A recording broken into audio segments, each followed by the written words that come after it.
Buenos días con ustedes, muchas gracias. Magandang araw sa inyong lahat. Mga giliw nating nagsubaybay ng ating programang Pinoy Abroad.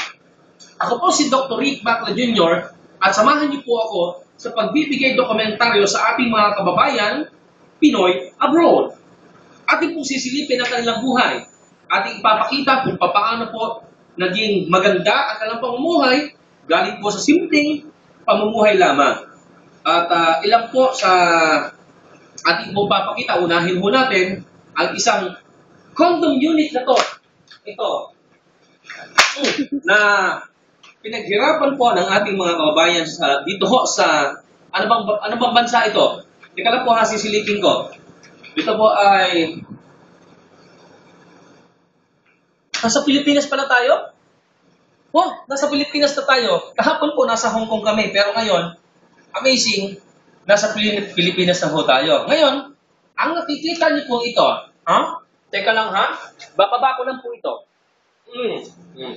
Ang nakikita niyo po, isipin niyo, itong electric fan na ito, ay hindi po ito simpleng electric fan lamang. Alam niyo po, ito po ay nagkakahalaga ng 5 milyon. Paano? Ganito po yun. Itong frame, ha? Itong kabuuan ng frame ng electric fan na ito, itong mga bakal na ito, ay gawa lamang po ito sa tinatawag nating metal na platinum. Ano ba ang platinum? Ang platinum, ayon kay Kuya Kim, ay isang uri po ng metal na mas mahal pa sa ginto. Ito po ay ginagamit ng mga eksperto sa paggawa ng engine. Ha? Engine ng helicopter, ng aeroplano. So, ganun kahalaga po ito. Yun ang ginamit sa paggawa ng frame ng electric fan ito. At ang isa pa sa kahanga-hanga na function ng electric fan ito, lumilingon kahit walang chicks. Ha? So, itong stand na to, ito po, ay gawa sa pure carbon na kung saan ay halos kasing halaga din siya ng diamond. Tandaan natin, ang diamond ay gawa sa carbon. Then, ito, ang plancha na ito, na kung ordinary lang na nakikita natin na ginagamit, pero kakaiba ho. Kakaiba. Ang plancha ito, unang-una, espesyal, gawa sa Novaliches, Quezon City. Pero, huwag po ninyong minusin, kahit gawa yan sa Novaliches, Quezon City, ang planchang ito ay may tinatawag na anti-stain. So, lahat po ng mga damit na mayroong kalawang ay natatransfer automatic sa planchang ito. So, ganun po kaganda. At isa pa, powerproof cord. So, ang cord na ito ay gawa po sa sapot ng gagamba. So, ibig sabihin po, hindi siya basta nasusunog. Nakita ninyo ito. Sinubukan kong sunugin, pero anong nangyari? Naging tape lamang. So, ito, pag kayo po ay, marami siya, multipurpose. Kung pwedeng panlatigo, pwede pang Spider-Man. So, maraming gamit po itong cord na ito. Isa pa, tignan niyo. Ha? Kompleto medicine. Ha? Ang closet. Yan. Tignan niyo naman ang closet. Pagbukas nyo pala ng closet, charan! Yan na ho ang makikita ninyo. Mga mamahaling gamit, mga mamahaling damit. So, yan po yan. Meron pa pong gwardyang unggoy. At tingnan naman ninyo po ang lahat ng ito. Yun. See? Dito na tayo. Cameraman. Dito. Okay.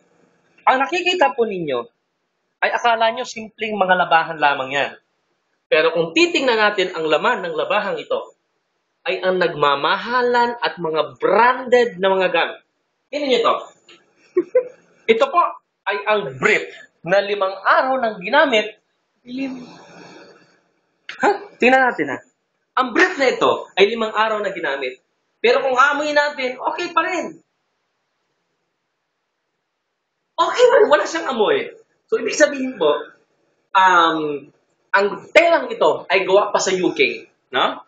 UK, na kung saan meron siyang siya ay odorless o hindi kayo makakaamoy ng kahit anong masangsang na amoy kahit ilang araw nyo nang ginagamit. Ha? Ulitin natin. Okay pa rin. See? Okay. Tingnan ninyo po. Kitang-kita dito sa areang ito. Makikita po ninyo. Lahat ng yan, yung isang, ayan, tingnan natin ha. Yung building na yon, itong nakikita ninyo, yan po ay sa kanya pa rin yan. Ito, kanya pa rin yan. Ito, sa kanya pa rin yan. At yung mga sasakyan sa ibaba, ito, at ito, hanggang doon. Sa kanya pa rin po yan. So, yan po ang katas ng hirap na kanyang dinala. Papakita ko ho sa inyo itong kanyang CR. See? Nakakita na ba kayo ng CR na ang ginagamit po ay purified drinking water. Ayan po, purified ho yan. Ha? At ito po, ang kanyang CR. Ito po, automatic na nililinis niya ang inyong puwet pag kayo po ay tumatae.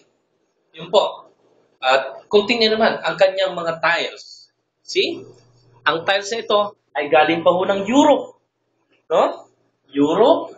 At tingnan niyo naman, napaka-elegante. See? Walang kalat. At talagang makikita niyo, kakaiba ho yan. See? Oh. Okay. Dito na ho tayo sa kanilang kusina. Sa kanilang lutuan. Silipin ho natin, sorpresahin natin ang laman ng kanilang closet. Makikita po niyo kung gaano kagara ang pamumuhay ng ating mga kababayan sa abroad. Kaya wag po natin miminusin. No? Sila po ay malaking natutulong. Ang kanilang mga remittances ay nagpapayaman sa ating bansang Pilipinas. Ngayon, tingnan natin. Charan! See. Kita niyo po. See. Wait! Shit! Fuck! Patis! Patis, pero in fairness, okay siya, ha? Ang patis na ito, ang baho ko na. Ang patis pong ito ay gawa po sa isda. Lasang patis. Mang Tomas. Amang Tomas.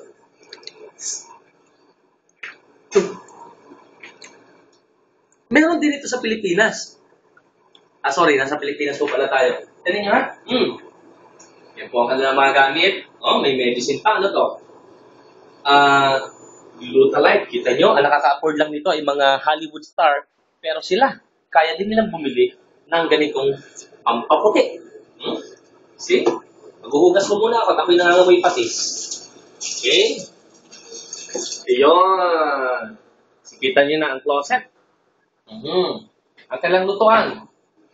Okay. Kaunting kalaman lang po mga kapanalig. Ang kawaling ito ay akala natin ordinaryo. Pero kung makikita po ninyo, itong nakapalibot na ito ay gold. Ginto ho yan. Gold as in G-U-L-D. Gold. Ito po ay nilagay sa dito at nakapagpasarap po ng lutuin. Parang ordinaryo, di ba? Pero ito po yung mamahalin at nagkakahalaga ng 2 million pesos only. Okay? So, ito. Tingnan ninyo. Ang kanilang lutuan. Platinum din po yan lahat. Platinum. Ito po ay talaga pong, ang tawag dito ay self-destruction, tawag dito, saksakan. Hindi ko alam kung ano English doon, pero yun po ang pagkakaalam ko. Yan. Ito po ang kabuuan ng kanilang condo. Okay? See? Tingnan nyo na. So, kaya payo ko lamang po sa mga gustong yumaman, sa mga gustong makakamit ng ganitong kagandang buhay, isa lamang po masasabi ko sa inyo.